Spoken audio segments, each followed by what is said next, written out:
তুমি না অকারণে বড্ড বেশি ছুটোছুটি করেছো জানো তো। যে স্ট্রেনটা তোমার করার কথা নয় সেসব তুমি করেছো। এই যে তুমি প্রত্যেকদিন আমার জন্য ব্রেকফাস্ট বানাচ্ছ, কফি বানাচ্ছ, এগুলো করার কি দরকার? এই কাজগুলো তো আমি করতে পারি, এগুলো তো এই মুহূর্তে তোমার করার কোনো দরকার ছিল না। সেই জন্য কিন্তু আমি অসুস্থ হইনি শ্রীময়ী।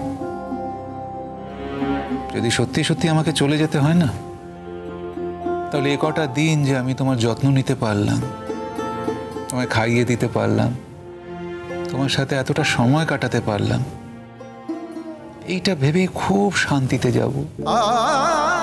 দেখো এতকাল ধরে যেটা শুধু আমি মনে মনে ভেবে এসেছি, সেটা যখন আমার হাতের নাগালের মধ্যে এসেছে, আমি সেটা দূরে সরিয়ে দেব? কি বলছো তুমি? তার মানে তুমি আমার কথা শুনবে না, তুমি আবার এই সব করবে, তাই তো? আরে বলছি তো তোমাকে, ওগুলোর জন্য কিন্তু আমি অসুস্থ হইনি। আমাকে কিন্তু ডাক্তারবাবু বলেননি একবারের জন্য যে আপনাকে বেড রেস্টে থাকতে হবে। হ্যাঁ, বলেছেন যে নর্মাল লাইফ লিড করবেন, বেশি ছোটাছুটি করবেন না, এক্সার্ট করবেন না নিজেকে, ব্যাস। আমি তো তাই করছি। না না, তুমি তো কিছুই করো না। শোনো, আজকে ডাক্তারবাবুর কাছে যাব, ডাক্তারবাবু যেটা বলবেন সেটা অক্ষরে অক্ষরে তোমাকে পালন করতে হবে। আমি অক্ষরে অক্ষরেই পালন করব। ঠাট্টা করছো তুমি আমার সাথে? পাগল, তোমার সাথে আমি ঠাট্টা করি? শ্রীময়ী শোনো, তোমার রাজত্বে আছি, তোমার শাসনে আছি। তুমি যেমন রাখবে আমি তেমন থাকবো। কথাটা মনে থাকবে? বিলক্ষণ। তবে হ্যাঁ, এই দেখো, তোমার কথাগুলো আমি মনে রাখি, তোমার সব কথা মেনে চলি। আমার কিছু কথা তুমি প্লিজ মেনে চলো। আচ্ছা, তোমার কোন কথাটা আমি মানিনি বলো তো?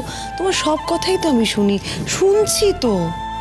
কোথায়? এই যে বললাম তোমাকে সই করতে, প্রথমে তো রাজি হচ্ছিলেন না। না সই করবো না, না পড়বো না, ফাইলটা ওদিকে সরিয়ে রাখছিল। এরকম করো না প্লিজ। এত পড়ার আমার সময় নেই, আমার সংসারে কাজ আছে, আমার রান্না বান্না আছে। আর সত্যি কথা বলতে কি, তুমি কি কাগজ এনেছো, কোথায় সই করেছো, সেটা আমি দেখতেও চাই না, আমি বুঝতেও চাই না, জানতেও চাই না।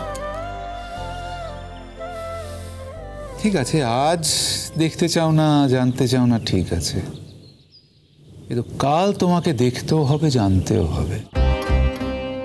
আর সেটা তুমি যদি না দেখো, না জানো, তখন কিন্তু অথই জলে পড়বে। আমি থাকতে থাকতে সব তোমাকে বুঝিয়ে দিচ্ছি, তুমি বুঝে গেলে ভালো। পরে কিন্তু কেউ বুঝিয়ে দেওয়ার জন্য আসবে না, তখন সবাই ভুল বোঝাতে আসবে, সবাই কেড়ে নিতে আসবে। সেটাই বলছি, আমি যেটা বলছি সেটা মেনে চল।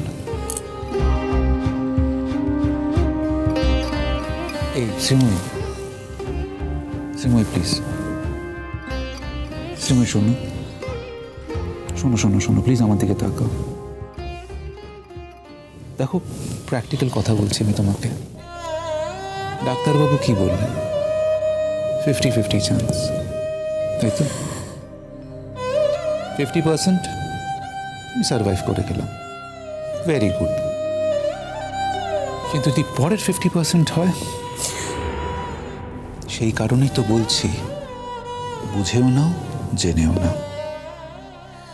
কেন আবার এসব কথা বলছো? কেন বলছো আবার এসব কথা? আমি বারবার বলি তো, আমি কথা শুনতে চাই না, জানতে চাই না। কেন বলছো? কেন? আমি কিন্তু তোমাকে দুঃখ দেওয়ার জন্য কথাগুলো বলছি না শ্রীময়ী, আমি প্র্যাকটিক্যাল কথা বলছি। Such is life. আজ যে মানুষগুলোকে দেখছো না, হেসে হেসে তোমার সাথে কথা বলছে, yes madam, yes yes madam করছে, তুমি যদি কিছু না বোঝো, কিছু না জানো, কাল তাদের নখ দাঁতগুলো দেখতে পারবে। যদি আজ সব বুঝে না, তাহলে দেখবে তোমার ভবিষ্যৎটা স্মুথ হয়ে যাবে।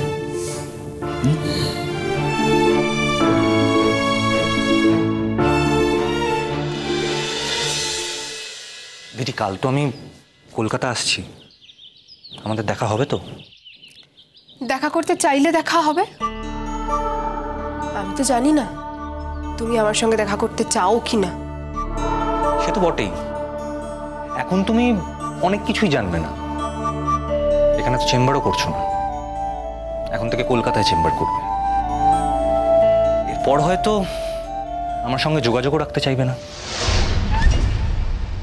আমি বেঈমান নই, আমি কোনোদিন আমার দিক থেকে সরে আসবো না। তুমি সরিয়ে দিতে চাইলে সেটা অন্য কথা। তোমার সঙ্গে কথায় কথায় না আমারই দেরি হয়ে যাচ্ছে, ট্রেনটা মিস হয়ে যাবে। আচ্ছা চলো, আমি স্টেশন অবধি পৌঁছে দিচ্ছি। কোনো দরকার নেই, কালকে পরীক্ষা, পড়াশুনো করো আজকে বসে, একদম দরকার নেই। সব ব্যাপারে তোমার শাসন না আমি মানবো না, আমি এখন যাব। বাহ, তাহলে আমি কি বলবো এখন? তাড়াতাড়ি করো তাহলে। আচ্ছা কাল আমাদের দেখা হচ্ছে তো, মানে সেই মতন তো বাড়িতে বলে যেতে হবে। দেখা করতে চাইলে দেখা হবে।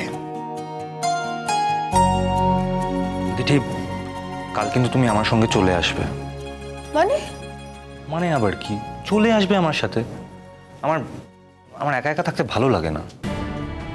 দেখো, বাড়িতে তো পাপা আছে না, সেটা একটা প্রবলেম।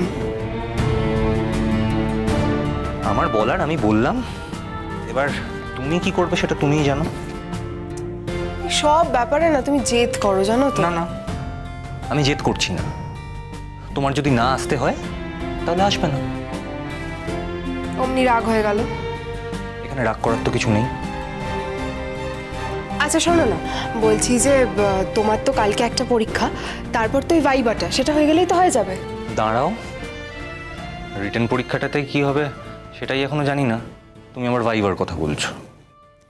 খুব ভালো হবে পরীক্ষা, আমি তো দেখেছি তুমি মন দিয়ে পড়াশোনা করেছো। দেখো, খুব ভালো হবে। দিদি, সবটা না ম্যাজিক নয়। পড়াশোনার সঙ্গে কতদিন আমার কোনো যোগাযোগই নেই। হঠাৎ করে একটা কঠিন কম্পিটিটিভ এক্সামে আমি বসবো আর চান্সও পেয়ে যাবো, সেটা তো হতে পারে না। আচ্ছা সেটা দেখা যাবে, তুমি পরীক্ষাটা তো আগে দাও।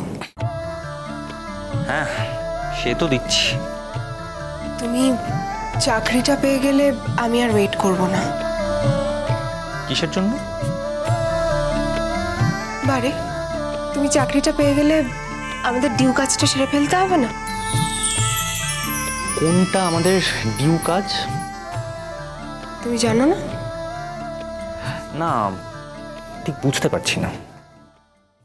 তুমি আমাদের বিয়ের ব্যাপারে কিছু ভাবছো না? তা দিঠি, আমি বিয়েটা ঠিক করবো কাকে? যে আমার সাথে থাকবেই না তাকে বিয়েটা করবো কি করে? ও আচ্ছা, বুঝেছি। কিচ্ছু বোঝোনি তুমি। প্রত্যেকটা মুহূর্তে তো তোমার আমার সঙ্গে ছাড়াছাড়ি হচ্ছে। ওই জন্যই তো এত শক্ত করে ধরে রাখতে চাই। যত বেশি ছাড়াছাড়ি হয় তত মনে হয় তোমায় শক্ত করে ধরে রাখি। এইরকম বিয়ে পাগল মেয়ে কিন্তু আমি আর কখনো দেখিনি। আচ্ছা, আমার চাকরিটা হলেই বিয়েটা করতে হবে? হ্যাঁ, করতে হবে, ব্যাস। আর তাছাড়া বাড়ির সবাইও তাই চায়। তা কোন বাড়ির সবাই? এই বাড়ির সবাই, মানে আমাদের বাড়ির সবাই। কাকু কাকিমা তো কতবার বলেছে যে ও চাকরিটা হয়ে গেলেই আমরা তোদের 4 হাত এক করে দিতে চাই। ও, কাকু কাকিমা বলেছে বলে? তা না হলে তোমার খুব একটা ইচ্ছে ছিল না, তাই তো? আমি যাবো এবার। আচ্ছা চলো যাই। তুমি যখন ঝগড়া করো না, আমার তোমাকে ভীষণ ভাল লাগে। মনে হয় তোমার থেকে বেশি আপন আমার আর কেউ নেই। আর যখন ঝগড়া করি তখন মনে হয় তোমার থেকে খারাপ আর কেউ নেই। আমি তো ঝগড়া করবই, তবু আমার এই খারাপ মানুষটাকেই চাই। আমার কিন্তু কোনো রিস্ক নেই, আমি পাল্টাবো না। আমিও পাল্টাবো না। তাহলে কিন্তু ফাটাফাটি হবে। আবার কখনো ভালোবাসাবাসিও তো হবে।